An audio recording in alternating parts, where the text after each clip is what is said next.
Okay, first of all, I'd like to mahalo all the speakers that got us to this point in the day with all their rich conversation. Ha'a, Kaliko, Kekaha, Ali, Liana, and Iota. Mahalo nui. I don't know how I got this spot, so please forgive me. I do identify as a Pidgin speaker, but I am of that generation where we were told not to speak Pidgin, so it's very difficult for me to go back and forth in a situation like this. So I will probably be speaking standard English.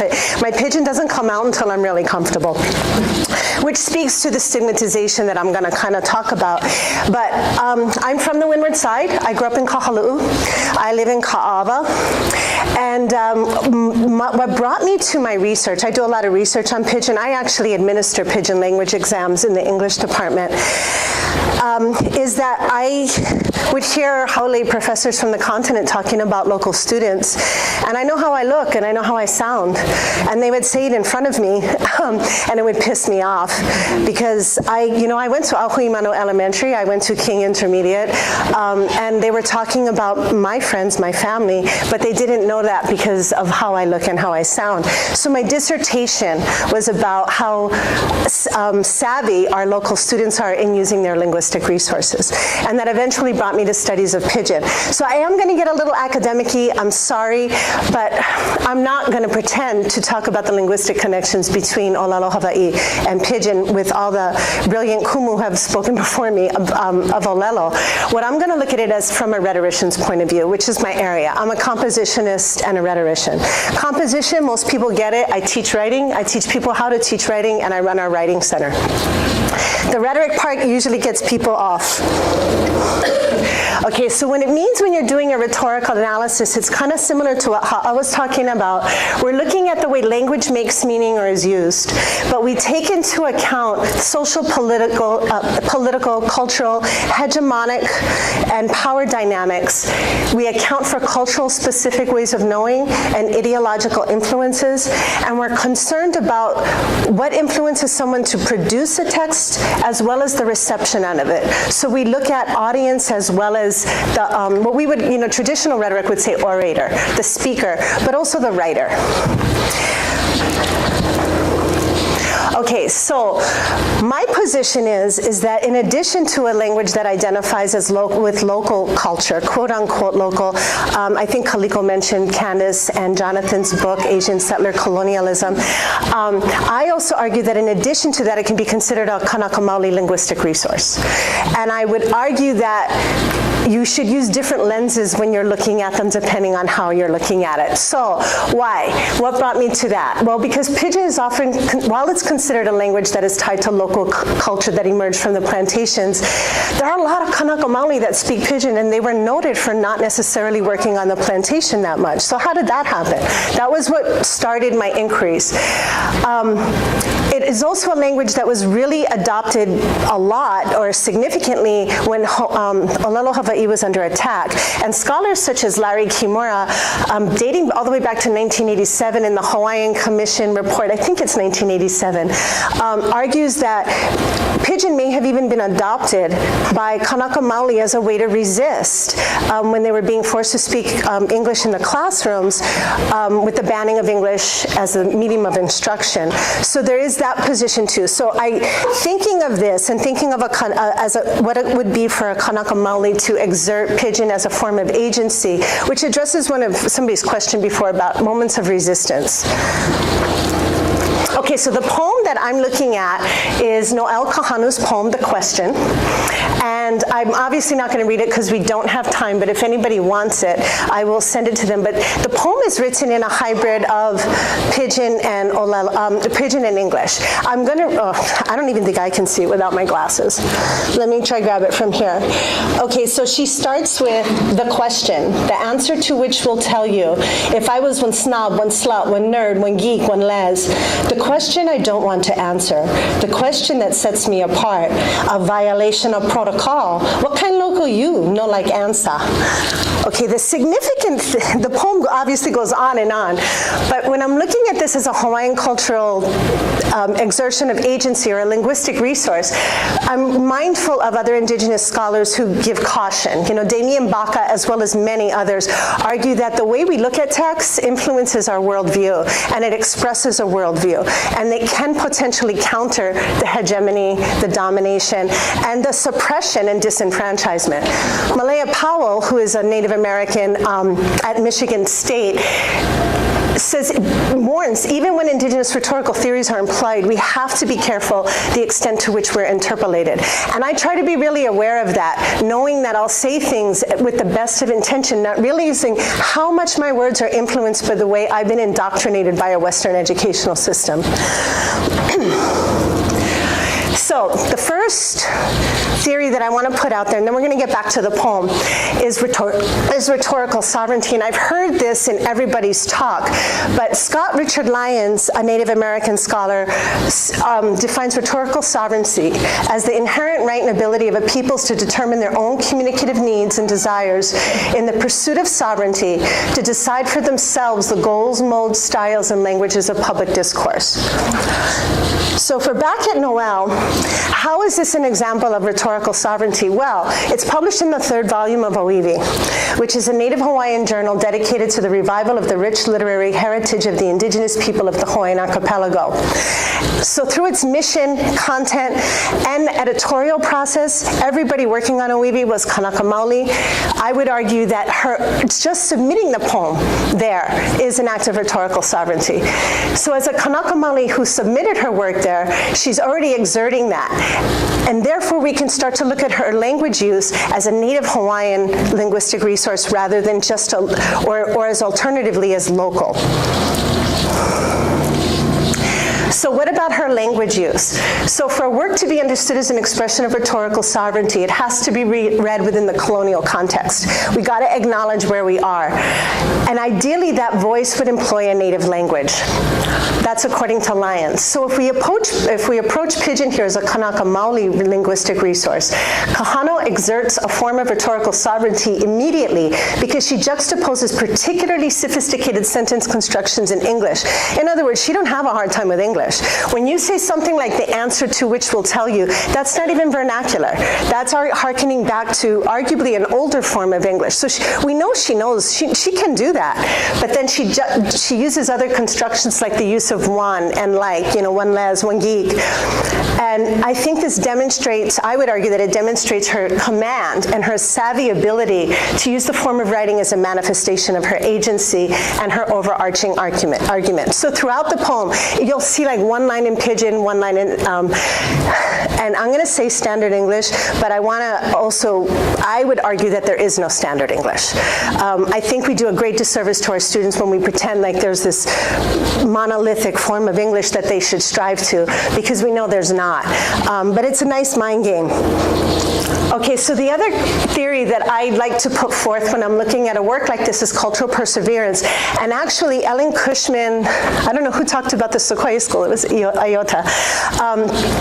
She is Cherokee, and her work was on Sequoia's development of the syllabary in English. And she has this concept called cultural perseverance, and she defines it as continuing traditions, traditional practice, and innovation with new tools across generations. So it's taking traditional forms and adapting them to current contexts. So in other words, we're not looking for some purist, authentic, what happened in 1850, but looking at the way these things may be adapted now and still be articulated as an indigenous practice. Now, what I'm going to show next, I just want to be very clear. I'm not suggesting that Kahanu is using a pure form of ho'opapa or kauna in her poem. What I'm suggesting is that there's moments in the poem that look like they're informed by those traditions. And if we're approaching her poem as an indigenous practice, then we can start to see these connections that we may not have seen if we looked at it alternatively. So in Nana Ike Kumu, Mary Kavena Pukui explains Ho'opapa as saying it was in the Ho'opapa that ancient Hawaiians expressed most fully the constructive aggression of pitting intellect against intellect. Ho'opapa was a battle of the wits and more. And at the very end, for the interest of time, it says a contest might proceed from seeing who could name the most places with certain climate or geographical similarities to the instant composition of chants or riddles that included groupings of words, word sounds, puns, or the nuances of hidden meanings or linked historical references. First of all, what a rich literary environment to grow up in. And the idea that there were not only composers, but your community members were audience members that were engaged and ready to decipher this stuff all the time. It kind of blows your mind when you think about that intellectual engagement that's going on. So where might we see this in Noelle's poem? Well, she starts it saying the question, and then she tells you the answer to which will tell you her answer, but she never says the question and she never says the answer. So she's playing a kind of riddle, and throughout the poem she gives all kinds of references. Now, for the interest of time, because I know we got to get out of here in like 10 minutes. We're okay. Okay.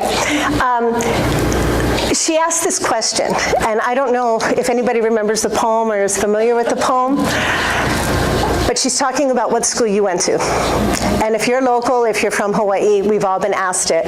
And when you're asked it, it comes with a whole bunch of characteristics that get assigned to you, whether it's for real or not. And so she never tells you that school, but the minute I teach this in class, which I regularly do, students are engaged, man. They're trying to guess which school. They're looking, but like, no, she says this, and then she says that. And they're all trying to play around with the riddle that Kahanu gives us. And now I want to talk about Kauna, and I want to be very careful here because Kauna has been addressed by many Kanaka Maoli scholars, and Brandy Nalani McDougall just wrote a full-length monograph on it. I don't pretend here to address it in its full complexity, but I would argue that there's forms of Kauna or moments in the poem that are informed by a Kauna tradition. And Kauna is basically defined as, and this is from the Hawaiian Dictionary, layered meaning, hidden meaning, concealed references, and double meanings. Nalani asks us to remember that Kauna can be found in all genres of Hawaiian expression, including Pidgin, and citing several Kanaka Maoli scholars states that it can take the form of symbolism, allusion, riddling, or metaphor. So, and this is actually my last slide, but where might we see it in the poem? Okay, so at one section where she's giving a hint to the school she went to, she writes, the kind girl that cried because she wanted to go Stevenson, the kind girl whose mom said, you are not going to Cam School, your dad went there and he only read one book, Black Beauty, the kind girl who loved Black Beauty, the kind girl that caught the bus with the only other two local girls in the school, the kind girl that walked up the hill, and the next line is while her friends rode in BMWs. So if you're an outsider reading this, as some of my, or an outsider compared to students that are from here, you'll get that there's a socioeconomic disparity. That would be your top layer of meaning. But you know, with the drop of Cam School, right, we know what this means, and we know what it means so indelled in us that we forget that not everybody has access to it. But she's telling you right here, I'm Kanaka Maoli, and I couldn't go to Kamehameha, where I would have been, my identity would have been more accepted, right? So there's a lot going on here that's given with just that drop. The other part that I want to get to is her Dillingham reference. So by now, some of you may be guessing what school she went to. Okay, so she writes, it doesn't tell you I almost went schizo, living a double life, going to an expensive Haole school and buying groceries with food stamps, pink stucco Italian mansion, Dillingham's old house, you know, and one Nahaku Place duplex with rats, peeling paint, the neighbors selling acid, and having sex so freaking loud you can hear every oof. Pidgin in all its glory, right? But here again, I think a student from the continent can easily already tell there's an economic and a social displacement. But the drop of Dillingham does something different for those of us who know, right? We know which Dillingham this was. He was a member of the Council of 13 who was instrumental in overthrowing the Hawaiian government in the 1890s, right? So how does this then become that we have a Kanaka Maoli student who's going to this school where her learning is supposed to be educated, she feels out of place, she feels distanced, and the history of the place where she is learning is the home of someone who had a hand in disenfranchising her people, right? It takes on a whole new meaning, and the poem, which kind of sounds fun and has students laughing, is actually kind of deep. And looking at it with those, I would argue, indigenous theories and things, gives us a fuller picture of what Noel's trying to say. Now, after I wrote this piece and before it was published, I sent it to Noel to, make sure I wasn't actually crazy. And she said, I never thought of everything you saw, but I cannot disagree with it. So I found that really interesting. As a non-Kanaka Maoli scholar, when I'm writing, I'm very, very careful about checking my interpretations because I'm highly aware that I may know a lot of things about being Italian, and I may have been here my whole life, and I may have all kinds of claims, but I'm not Kanaka Maoli here. So there are things that I still can't get. So I would caution people working in indigenous locations that make sure that you're collaborating in the community that you find supported, because we have to check what we're asserting, yeah? So anyway, anybody know what school? No. Which one? No. Pink stucco mansion. Nope, private school. La Pietra.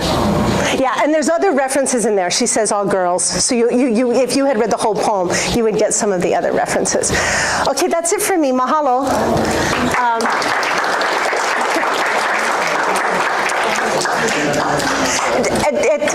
Any questions or? Everybody like, go already. See, now the pigeon came out. Just happy to meet someone who also grew up in Kapahu. Ahuimanu Street. I think I was the first student or the first class at Ahuimanu Elementary when it opened. That's how old I am. So do the math. Anybody else? When Is this published? It is. It's published in 2015 in College English, but you can just email me and I will send it to you. Thank you. Mahalo. I didn't cover ho'opapa in it because I didn't figure out the ho'opapa until later. I covered the kauna, but the ho'opapa didn't come to me until later, until I learned it. All right, let's please thank Georganne very much.